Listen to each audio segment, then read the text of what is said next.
Hi everyone, I hope all of you are doing well.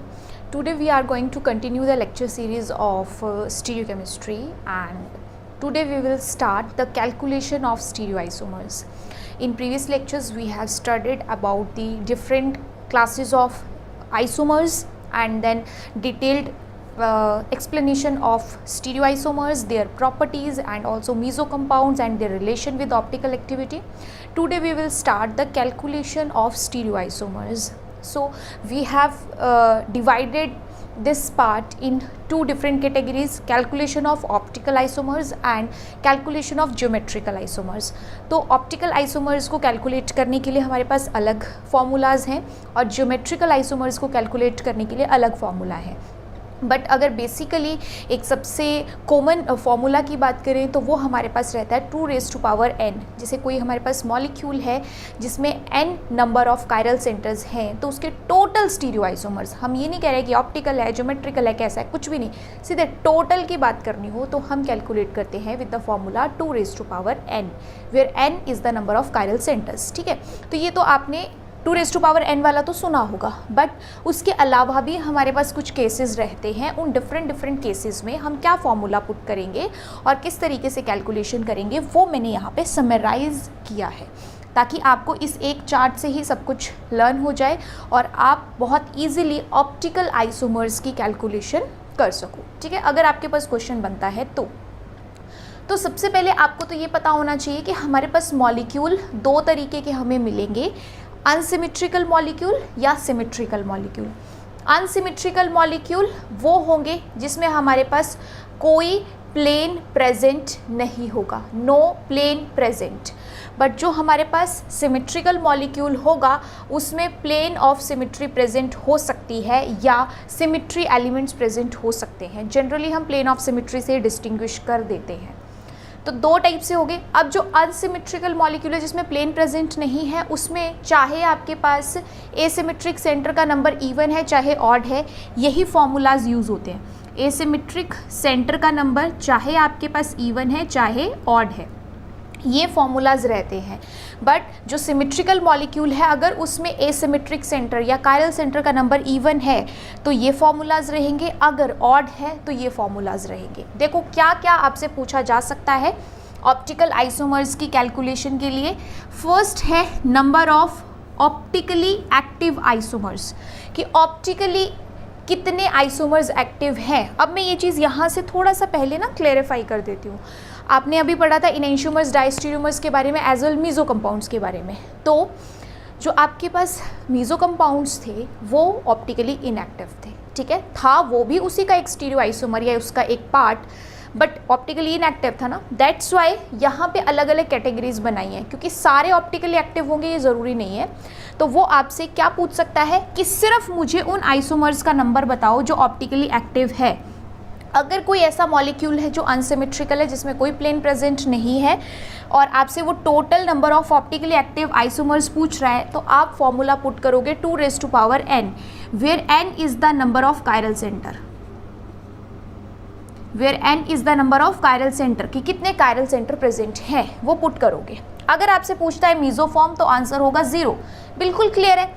जब molecule में कोई plane of symmetry ही नहीं होगी, उसकी किसी फॉर्म में प्लेन ऑफ सिमेट्री नहीं मिल सकती, तो उसकी मीज़ो फॉर्म भी कभी भी एग्जिस्ट नहीं कर सकती, क्योंकि मीज़ो के लिए एक से ज़्यादा chiral centre as well plane of symmetry होना ज़रूरी है.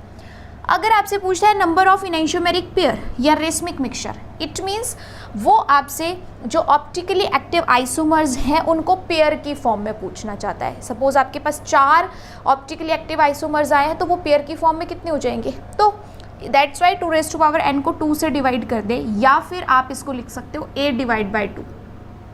तब भी आप इनैंशियोमेरिक पेयर a, आपके पास ये वैल्यू है ना, number of optically active isomers की, तो उसको 2 से डिवाइड कर दोगे तो उसका हाफ जो होगा वो इनैंशियोमेरिक पेयर या रेसमिक मिक्सचर का नंबर कहलाएगा. ठीक है, then total number of optically active isomers. अब हमने यहाँ पे पहले क्या लिखा था कि आपके पास ऑप्टिकली एक्टिव आइसोमर्स कितने हैं, और यहाँ पे ये बात कर रहा है कि टोटल ही आपके पास ऑप्टिकली एक्टिव आइसोमर्स कितने बन रहे हैं, या फिर कह सकते हैं हम कि टोटल आइसोमर्स कितने बन रहे हैं। यहाँ पे ऑप्टिकली एक्टिव नहीं लिखना चाहिए हमें, यहाँ पे लिखना चाहिए total number of possible isomers, possible isomers, ठीक है, total number of possible isomer, क्योंकि ऑप्टिकली एक्टिव जो थे वो यहाँ बता दिए, इनएक्टिव वाले मीजो में बता दिए। तो ये तो पूछेगा पॉसिबल टोटल कितने हैं, मतलब एक्टिव भी है इनएक्टिव भी है, उन सबका टोटल बताओ। तो हमारे पास इन दोनों को अगर टोटल करते हैं तभी आपके पास वो पूरे बनेंगे, ये एक्टिव वाले ये इनएक्टिव वाले। तो आपके पास इसका आंसर भी होगा 2n। वैसे ही ये इवन नंबर के लिए है, ये ऑड नंबर के लिए है, जिसमें आपके पास again n is the number of chiral centres, ठीक है। यहाँ पे मर्जी है, ये फॉर्मूला पुट करो चाहे ये करो, आंसर एक ही आएगा। एंड जब टोटल की बात आएगी तो आपको ये a और ये m, इनका जो भी नंबर आया होगा उसको प्लस करना पड़ेगा, वो टोटल पॉसिबल आइसोमर्स मिल जाएंगे। ये एक्टिव वाले हैं, ये मीजो इनएक्टिव वाले हैं, ऑप्टिकली इनएक्टिव। इनको जब प्लस कर देते हैं तो ओवरऑल आइसोमर्स आ सकते हैं। तो आपके पास ऑप्टिकल आइसोमर्स जो हैं उनको अगर टोटल पूछ रहा है तो टोटल में वो आपके पास एक्चुअल पूछना चाहता है कि वो ऑप्टिकली एक्टिव है इनएक्टिव है कैसे भी हैं, जितने भी पॉसिबल हैं वो बता दो यहाँ पे। बट अगर मीजो पूछता है वो ऑप्टिकली इनएक्टिव, अगर आपके पास सिर्फ ऑप्टिकली एक्टिव पूछ रहा है तो मीन्स वो इनेंशियोमर्स और उनसे रिलेटेड बात कर रहा है। तो आपसे अलग अलग भी पूछ सकता है, टोटल भी पूछ सकता है, जो आपको पता होना चाहिए, ठीक है। तो ये कुछ फॉर्मूलाज हैं जो आप ध्यान में रखेंगे, जिनकी हेल्प से सिर्फ आपको मॉलिक्यूल को पहचानना है और आपने कैलकुलेट करना है कि आपके पास कितने नंबर ऑफ पॉसिबल आइसोमर्स होंगे, ठीक है। जैसे आपके पास एक एग्जाम्पल करते हैं हम यहाँ पे,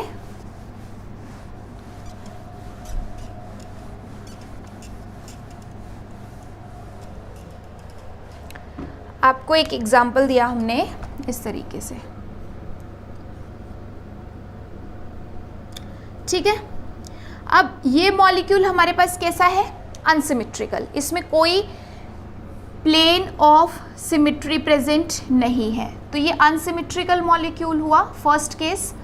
और इसमें अगर मैं टोटल नंबर ऑफ आइसोमर्स पूछती हूँ या ऑप्टिकली एक्टिव पूछती हूँ, एक ही बात होगी, तो आंसर होगा 2n। n मतलब जितने कायरल सेंटर, कितना है, एक, तो इसके सिर्फ 2 ही स्टीरियो आइसोमर्स बन सकते हैं या आइसोमर्स बन सकते हैं, और वो क्या क्या कि इस कायरल सेंटर पे या तो R कन्फिग्रेशन हो सकती है या S कन्फिग्रेशन हो सकती है, यही तो बनेंगे, सिंपल सी बात है। बट सपोज आपके पास मैं कोई एक ऐसा मॉलिक्यूल यहाँ पे रख दूँ, जैसे आपके पास है CH3 CHOH CHOH CH3, तो आपसे पूछा जा रहा है कि बताओ टोटल पॉसिबल आइसोमर्स इसमें कितने हैं, ठीक है। तो आपको चेक करना पड़ेगा कि क्या ये मॉलिक्यूल सिमेट्रिकल है या अनसिमेट्रिकल है। तो इस मॉलिक्यूल की अगर कोई भी फॉर्म ऐसी बन सकती है जिसमें प्लेन ऑफ सिमेट्री प्रेजेंट हो, तो ये हमारे पास सिमेट्रिकल मॉलिक्यूल कहलाएगा। सो मेरे पास क्या पॉसिबिलिटी है कि इस मॉलिक्यूल को अगर मैं इस तरीके से लिखूं, ठीक है, तो प्लेन ऑफ सिमेट्री मिल जाएगी, और अगर प्लेन ऑफ सिमेट्री इस मॉलिक्यूल की किसी भी फॉर्म में मिल सकती है तो वो सिमेट्रिकल मॉलिक्यूल है, ठीक है। तो ये वाली जो है ये इसकी कौन सी फॉर्म कहलाएगी, इसकी meso form. But there are chances कि OH दोनों साइड क्यों हैं, ये अपोजिट साइड भी तो हो सकता है, इसे हम ऐसे भी तो लिख सकते हैं, ठीक है। बाकी अगर हम बनाना चाहें तब तो हमारे पास इसकी मिरर इमेज ऐसे फर्दर हम और काम कर सकते हैं, ठीक है। बट फॉर्मूला हमारे पास क्या कहता है कि इसमें total number of chiral stereo isomers, ठीक है, when number of chiral centre is even, number of chiral centre is even, 2 है ना, 2 मीन्स इवन नंबर। तो जब कायरल सेंटर का नंबर आपके पास इवन रहेगा तो टोटल ऑप्टिकली एक्टिव आइसोमर्स, अच्छा टोटल ना लिखते, सिर्फ ऑप्टिकली एक्टिव आइसोमर्स के लिए लिखते हैं, तो उसके लिए हमारे पास फॉर्मूला क्या था, 2n-1 मीन्स 2 2 - 1 यानी 2 1 यानी 2। देन मीज़ोफॉर्म के लिए, मीज़ोफॉर्म कैलकुलेट करने के लिए इसी केस में आपके पास क्या फॉर्मूला था, 2 raised to power n minus 2/2, ये सारा पावर में, यानी 2 raised to power n कितना है 2, 2 minus 2/2 यानी 2 raised to power 0/2, यानी आपके पास आ गया 2 raised to power 0। और किसी की भी पावर 0 होती है तो वो हमारे पास कैलकुलेशन में आता है नंबर 1, यही आता है ना। It means optically active isomers 2 बन रहे हैं और मीज़ोफॉर्म 1 बन रही है। तो मैं अगर इस मॉलिक्यूल में पूछूं कि टोटल पॉसिबल आइसोमर्स कितने हैं, टोटल पॉसिबल आइसोमर्स कितने हैं, तो आपका आंसर होगा 2 + 1 यानी 3। सो टोटल इस मॉलिक्यूल के 3 आइसोमर्स बन सकते हैं, जो हमारी सेकेंड क्लास को बिलोंग कर रहा है।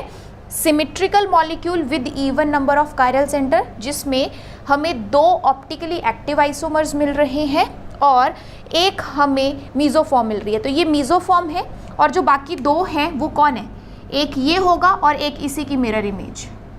तो मैंने ड्रॉ करके भी बता दिया कि कौन 3 मॉलिक्यूल आपको मिल रहे हैं, सॉरी कौन 3 आइसोमर्स आपको मिल रहे हैं, एक ये मीज़ोफॉर्म और 2 आपके पास ये वाले, ठीक है, जो दोनों ही डिफरेंट है।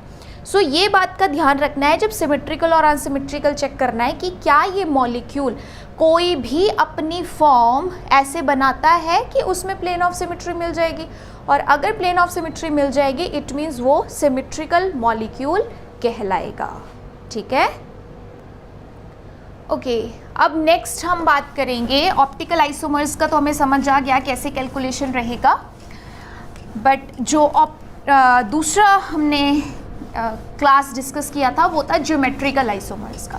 उस केस में हमें क्या फॉर्मूलाज यूज़ करने हैं, बहुत सिंपल फॉर्मूलाज रहते हैं, बस थोड़ा सा ये पहचान लो कि सिस्टम कौन सा है, कौन सी केस को बिलोंग कर रहा है, ठीक है। तो ज्योमेट्रिकल आइसोमर्स की कैलकुलेशन के लिए लिखिएगा, calculation of geometrical isomers, geometrical isomers यानी सिस ट्रांस या फिर EZ। हम सिस ट्रांस के रिस्पेक्ट में बात करेंगे। तो आपके पास केस फर्स्ट है कि जब number of double bond is 1, single है, ठीक है, तब हमारे पास सिर्फ और सिर्फ 2 ज्योमेट्रिकल आइसोमर बनते हैं, और वो 2 कौन कौन, एक उसकी सिस फॉर्म, एक उसकी ट्रांस फॉर्म। जैसे आपके पास सपोज यहाँ पे मैं दे दूँ 2 ब्यूटीन, ठीक है, तो मेरे पास फॉर एग्ज़ाम्पल 2 ब्यूटीन अगर मैंने दे दिया तो बस एक उसकी आपको बना देनी है सिस फॉर्म और दूसरी बना देनी है उसकी ट्रांस फॉर्म। तो जब एक ही डबल बॉन्ड रहता है, when number of double bond is 1, तब आपके पास ज्योमेट्रिकल आइसोमर्स सिर्फ 2 ही बन सकते हैं, सिंपल चीज़ है।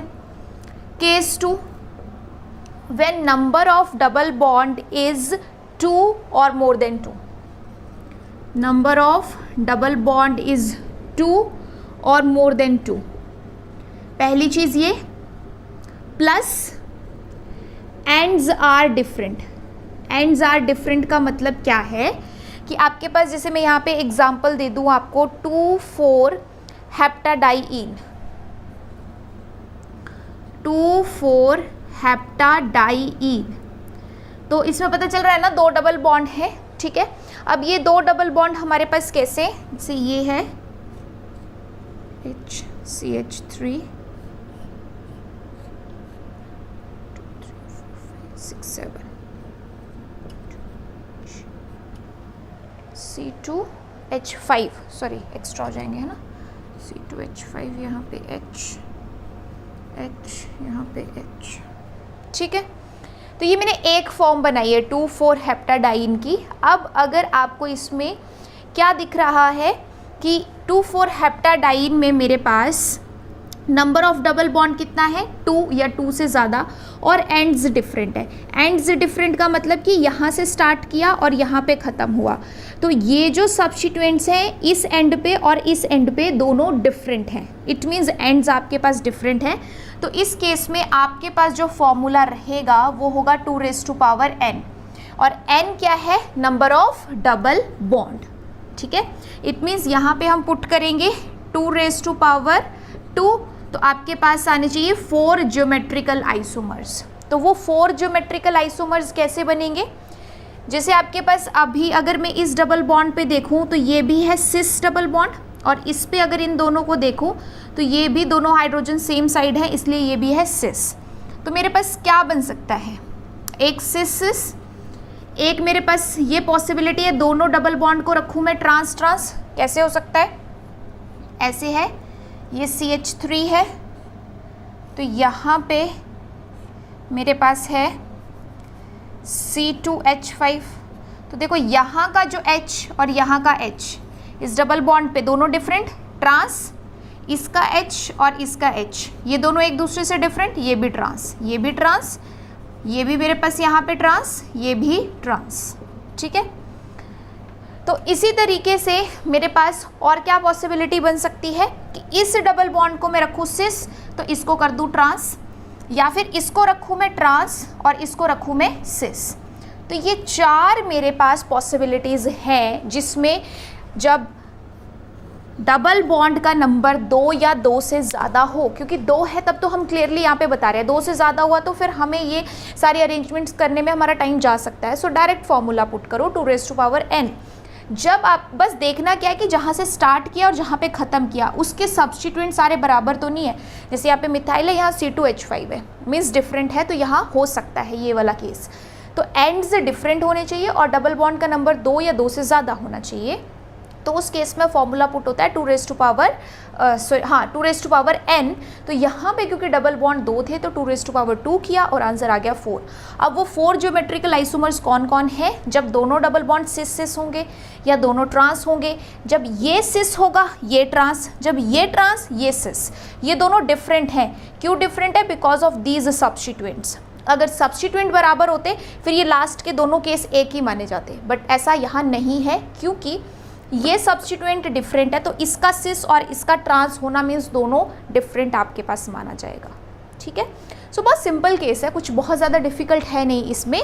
बस आपको यहाँ पे मैं पूरा डिज़ाइन करके भी बता रही हूँ एज वेल फॉर्मूला से भी बता रही हूँ, बट बेटर आप लोग फॉर्मूला को ही फॉलो करो ताकि आपका टाइम बच जाए। ठीक है, अब थर्ड केस है हमारे पास जिसमें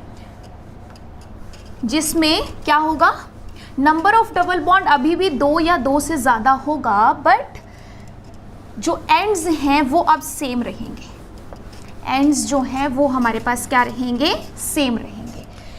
तो केस थर्ड लिखिएगा, when number of double bond is 2 और more than 2 but ends are identical. Ends are identical, तो तब आपके पास डिपेंड करता है कि ये जो डबल बॉन्ड का नंबर है ये आपके पास इवन है या ऑड है।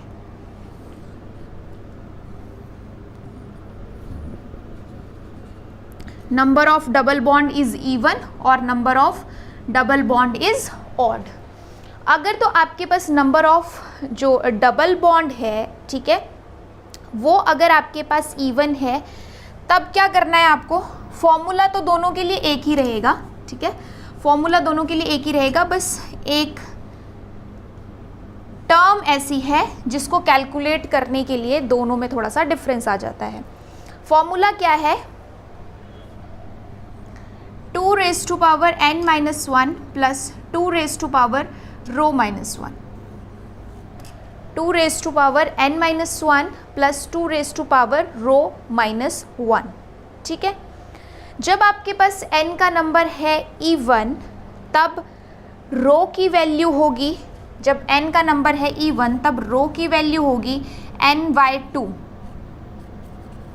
और जब आपके पास n का नंबर है ऑड तब आपके पास होगी रो की वैल्यू n+1/2। बस ये डिफरेंस है। ठीक है, तब आपके पास रो की वैल्यू होगी n+1/2। ये नोट कर लो कि जब आपके पास नंबर ऑफ डबल बॉन्ड 2 या 2 से ज़्यादा है तो फॉर्मूला यही पुट होता है that 2 raised to power n-1 plus 2 raised to power p-1 या रो -1। ठीक है, बट उसके लिए रो कैलकुलेट अगर करना है तो देखना पड़ेगा कि डबल बॉन्ड का नंबर इवन है या ऑड। इवन है तो n/2 और अगर ऑड है तो n+1/2। ओके, ठीक है, आपको इसमें एक एग्जांपल देते हैं। एग्जांपल है 2,4-हेक्साडाइईन। 2,4-हेक्साडाइईन, ठीक है। तो अब हमारे पास यहाँ पे 2,4-हेक्साडाइईन में ये एक CH3, ये एक CH3 है ना, 1 2 3 4 5 6, यही होगा 2,4-हेक्साडाइईन। अब ये जो 2,4-हेक्साडाइईन है, क्योंकि इसमें डबल बॉन्ड 2 या 2 से ज़्यादा है, एज वेल अगर मैं इन टर्मिनल वाले सिस्टम को देखूं तो वो दोनों हैं सेम। यहाँ पे भी HCH3, यहाँ भी H और CH3, तो एंड्स क्या है, आइडेंटिकल। बट क्योंकि डबल बॉन्ड का नंबर इवन है, 2 है, तो मेरे पास फॉर्मूला रहेगा 2n-1, मतलब 2 - 1 प्लस 2 रो की वैल्यू क्या होगी, n क्या था यहाँ पे, 2/n क्या था, 2 ना, 2/2 यानी 1, तो रो की वैल्यू है 1 - 1, तो ये हो गया 2 प्लस 2 यानी 2 + 1। सो टोटल आंसर आ गया आपके पास 3। कितने ज्योमेट्रिकल आइसोमर्स 2,4-हेक्साडाइईन के बन सकते हैं, 3। और वो कौन कौन से बनेंगे, जब दोनों डबल बॉन्ड होंगे सिस और सिस, जब दोनों डबल बॉन्ड होंगे ट्रांस और ट्रांस, और थर्ड आपके पास होगा जब एक डबल बॉन्ड होगा सिस और दूसरा होगा ट्रांस, ठीक है। यहाँ पे एक ट्रांस दूसरा सिस ऐसा करके चौथी फॉर्म क्यों नहीं बन रही है, क्योंकि अगर आपके पास ऐसा हुआ कि जो पहले सिस था वो अब ट्रांस, जो पहले ट्रांस था वो सिस, तो ये दोनों एक ही फॉर्म मानी जाएगी, क्योंकि इसमें जो आपके पास एंड्स वाले सब्स्टिट्यूएंट्स हैं या एंड्स हैं वो आइडेंटिकल हैं। और अगर एंड्स हमारे पास आइडेंटिकल रहते हैं तो उस केस में ये वाली जो फॉर्म है ये दोनों एक ही मानी जाती है। अगर एंड्स डिफरेंट होते फिर इन दोनों को हम अलग मानते। सो क्लियर है, 1, 2 और 3, ये 3 ज्योमेट्रिकल आइसोमर्स हमारे पास बन के आएंगे, ठीक है। तो ये थर्ड केस भी बहुत इजी है, बस आपको पहचानना है एक बार कि कौन से केस को बिलोंग कर रहा है ये, ठीक है। और अब हम यहाँ पे बात करेंगे कि आपने ऑप्टिकल आइसोमर्स भी पढ़ लिए, ठीक है, आपने ज्योमेट्रिकल आइसोमर्स भी पढ़ लिए। ज्योमेट्रिकल में डबल बॉन्ड वाली बात हो रही है, ऑप्टिकल में कायरल सेंटर वाली बात हो रही है।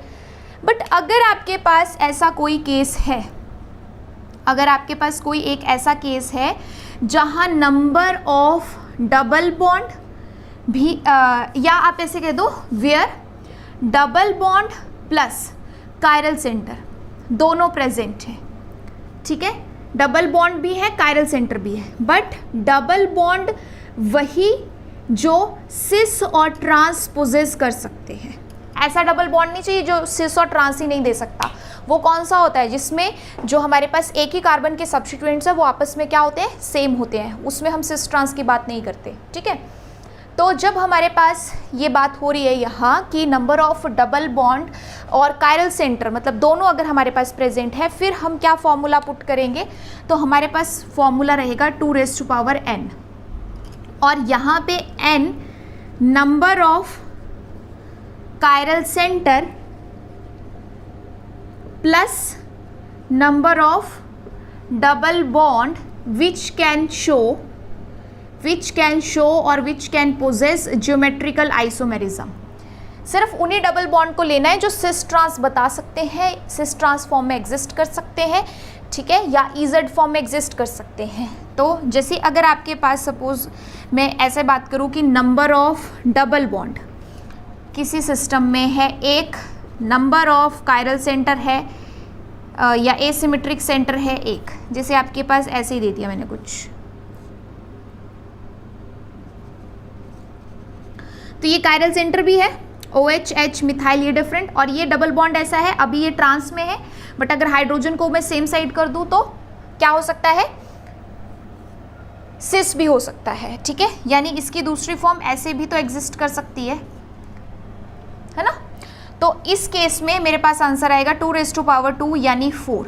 तो वो 4 आपके पास क्या क्या होंगे कि जब सिस डबल बॉन्ड है, जब सिस डबल बॉन्ड है तो इस जगह R कन्फिग्रेशन है, जब सिस डबल बॉन्ड है तो इस जगह S कन्फिग्रेशन है। बन गई 2 फॉर्म्स। या आपके पास ट्रांस डबल बॉन्ड है, तब एक फॉर्म में R है तो इसी की दूसरी फॉर्म में S है। सो इस तरीके से 4 कॉम्बिनेशन बन रहे हैं इस केस में कि हमारे पास अगर यहाँ R हो सकता है तो S भी हो सकता है, यहाँ सिस हो सकता है तो ट्रांस भी हो सकता है। तो सिस फॉर्म जो है उसी में अगर R है तो एक बन गया, सिस में ही अगर S है तो दूसरा बन गया, ट्रांस में अगर यहाँ R है तो एक बन गया, ट्रांस के साथ अगर यहाँ S है तो दूसरा बन गया। सो टोटल कितने बन रहे हैं हमारे पास 4, जो हमने इस फॉर्मूले से भी बिल्कुल सही कैलकुलेट किए थे। ठीक है, सो इस तरीके से आपके पास ये कैलकुलेशन ऑफ स्टीरियो आइसोमर्स या ऑप्टिकल आइसोमर्स या ज्योमेट्रिकल आइसोमर्स का कंसेप्ट रहता है, जिसमें जस्ट आपको ये पहचानना होता है कि हमने जो केसेस पढ़े हैं उन केसेस में से ये कौन से सिस्टम को बिलोंग कर रहा है और उसके लिए क्या फॉर्मूला रहता है। ठीक है,